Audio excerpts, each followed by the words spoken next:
Administration Committee will come to order. Three members are present. Alderman Vitale is excused. And item 36 is a resolution approving $1.5 million in Brownfield Revolving Loan Fund from the city's U.S. EPA Revolving Loan Fund to grant to the City of West Allis for the future Public Works building located at 1906 South 53rd Street. Move for approval. Second. We have a motion and a second. And any discussion on this? All right, all those in favor say aye. Aye. Aye. Opposed? The ayes have it. Is there anything else to properly come before the committee? Second. All in favor say aye. Aye. Opposed? All right, we're adjourned. Thank you. Economic Development Committee will come to order. Three members are present. Alderman Vitale is excused. First item is item 46, is a resolution to approve a commercial facade improvement contract by and between the City of West Allis and Plantivore LLC, Twisted Plants at 6202 West Lincoln, in the amount not to exceed $20,000. Motion to approve. Second. Been moved and seconded to approve. Any discussion? Yeah, Mr. Chair. Yeah, is anyone here from Twisted Plants? No, they are not. No, okay. They plan to open in mid-April. All right, very good. But this is part of the original capital stack that we organized when we were talking about that old project. And the parking lot is in disrepair and the landscaping, so this is to address those issues. Any further discussion? All in favor? Aye. Aye. Opposed? Carried. 47 is a resolution approving amendments to the neighborhood small grant agreements and grant applications. I'll move approval. Second. Any discussion? Yeah, is Steve? Hi, Steve. So I did read the first draft, that was sent with some of the changes that are going to be made when it came to the organizational grant and then the focus grant. And I know that there was still some other items that neighborhood associations kind of gathered to give insight on. Some of them might not be feasible. Is that still being considered, or is this kind of, this is what we're able to come up with, this is what it is? Yeah, the proposal before you tonight is taken majority of the things that the neighborhood associations have wanted, eliminating the 25% match in the reimbursement process, the annual reporting. There were some things I think that they wanted. There was one item where they wanted the money electronically deposited automatically, but I think we still want to have Common Council oversight, approving the project scope of work, and then when we do reimburse, I think we want the grants to be reimbursed on a reimbursement basis rather than just handing over money. Easier to account for, and just in terms of reporting. So then the neighborhood association would be responsible to fund that project up front and then reimbursement? Yeah, if they submit the receipts, typically they wanted it within a sort of a timely manner, so if they submit the receipts within roughly a 30 calendar day window after the expense, we'll work with our finance team to get those projects reimbursed. As long as we're meeting the project scope that council approved at the outset. And then I know some of the items they were looking to use the grant monies for were like gift cards and things like that to do contests. Is that just not allowed based on the structure of where the grant monies are coming from? That's a very, that's a good point. It's a nice thought, gift cards and, things like that, coupons. But the problem with that is that you kind of lose a little bit of the control. You don't really know if they go out and buy a gift card with that grant money. Is that gift card, who's that go to? It can be transferred. So I think rather than that process, if they want to do gift cards as a bonus prize or something for a promotional event, they could do some fundraising on their own outside of this grant to purchase those types of swag items and so on. But Okay. That's all the questions I had at this time. Thank you. Any further discussion? On the motion for approval, all in favor? Aye. Opposed? Carried. Item 48 is a resolution to approve a commercial facade improvement grant contract by and between the City of West Allis and We Met Properties at 8830 West National, not to exceed $20,000. Motion to approve. Second. Any discussion? All in favor? Aye. Opposed? Carried. Item 49 is a resolution to terminate tax increment district number 12. Motion to approve. Second. It's been moved and seconded for approval. Any discussion? Patrick, which one is this?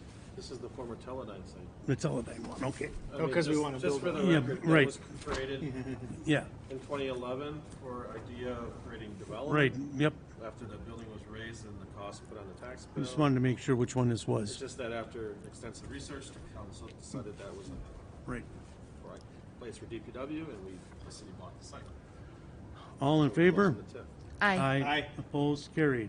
Item 50 is a resolution to approve a purchase and sale development agreement between the City of West Dallas Community Development Authority of the City of West Dallas and BR West Dallas LLC for 6771 West National and a property located at 67 Star West Mitchell. I move approval. Second. Any discussion?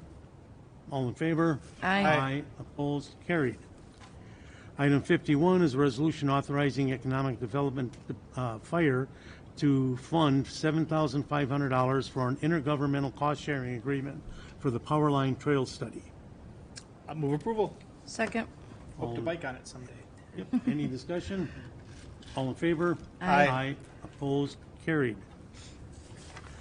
Item 52 is a new Class B tavern license for RNC Heavenly Hospitality, doing business as Slurp and Burp at 1454 South 92nd Street. Robert Lucas, agent. Is Mr. Lucas here? I am. You want to come up here? Yes, sir.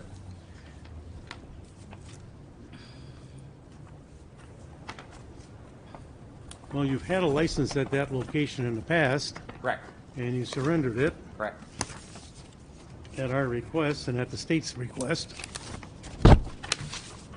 for non-payment of taxes. And you've got several violations. One minor one, you were open when you were supposed to be closed during COVID. It was in laws passed that you were supposed to be closed, and you still opened your tavern for business. Then, after you were supposed to be closed because the Department of Revenue had a hold on your license, you still stayed open a couple of times. Why should we grant you a license when you flaunt the law? All those issues were resolved with the city attorney's office. They were resolved, but you still flaunted the law. It doesn't matter if they were resolved or not. You're still taking into account. We take your attitude as a business person into account when we're granting a license. I understand that. Well, you didn't understand it at this time. The issues with COVID and being open during COVID, I'm going to tell you, I don't know where the police department came up with those issues, but there was never a point where we were open. The police department did show up, and they claimed their claim was that they heard music coming from the building. The jukebox had been left on. I was doing work in the building or on the property. I was precluded from being in my own establishment at the time. That's And then, That's then a with minor regards one. to the internal revenue issue, it was unclear to me where I was and what my position was at that time. Once I understood that, the bar wasn't open. What we had done was we opened up for a dart league night. That was it. I was not selling anything, and I was under the impression I could have my dart league players inside, but nothing was sold. well, 2 times you opened up that I can see. I've been in operation there for 7 years and never had an issue ever. Mr. Chair. Alderman Haas. Yeah, Mr. Chair, you've outlined the prior problems with this particular license holder, and my analysis also is from a neighborhood perspective, how we have a whole lot of licensed establishments in our city, and do we want to reopen another one? It was open before, is closed now. We're looking at reopening this and issuing a whole new license. And my thought is, when I look at the neighborhood, is that neighborhood on 92nd Street, is it better with Slurp and Burp open, or is it worse with Slurp and Burp open? And I think from that perspective, given the number of licenses out there in our city, the answer is definitely it's better with Slurp and Burp closed. And I can't vote in favor of this license. Want to make a motion? Could I just Sure. I take umbrage with that for sure. I met with the Economic Development Committee regarding the purchase of the building facade improvements on the building and actually doing something with that building to improve that neighborhood. And I would say, having run that business and been a member of this community all my life, my father and grandfather were municipal judges of the city for 72 years. I would never do anything to disparage that legacy, ever. And I would never come into a neighborhood and do anything in a neighborhood in the city of West Allis, the city I've grown up in, and the city I've been a part of for 57 years. I would never do umbrage to any area of this city. And certainly not run an establishment that wasn't, I didn't have pride in running. And if you've ever been in Slugbrooke Fun Bar, which you never have been, you would walk into that place and your eyes would go, whoa, I would never have imagined this looked like this inside. And I get that all the time. The bar is good to the neighborhood. I have personally walked people home in that neighborhood. I have personally gone to elderly people's homes in that neighborhood and helped them get into their apartments or get down to their laundry rooms. I have personally helped people with that building 2 doors down, which if you want to talk an embarrassment and something that's horrible for the neighborhood, it's the apartment buildings on that block, not the bar. I move for denial. I'll second. Any further discussion? All in favor of denial, say aye. Aye. Aye. No. Opposed? 2-1 for denial. This goes to the full council now after recess. And do I get an opportunity to say something there too? No. Okay. All right. I appreciate the consideration. Item 53 on the agenda is an ordinance to rezone the property of 5032 West Rogers from Industrial 2 to Industrial 1. Motion to approve. Second. All in favor? Aye. Aye. Opposed? Carried. Is there anything else to come before the committee? Motion to adjourn. Second. All in favor? Aye. Opposed? Carried. Now let's go see what our new street will be named. Yeah, that's right. Right.